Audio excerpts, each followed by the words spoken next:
In a quiet village by the river, a tiny life finds itself alone and in danger.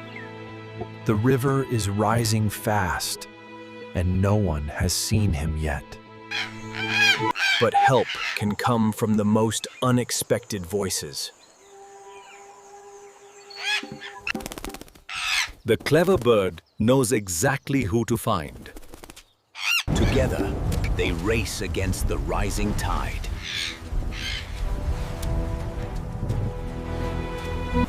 Guided by the parrot's cries, the rescuer throws a lifeline to the stranded pup.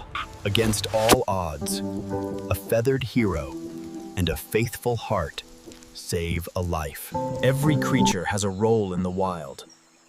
When we listen and protect, we find harmony.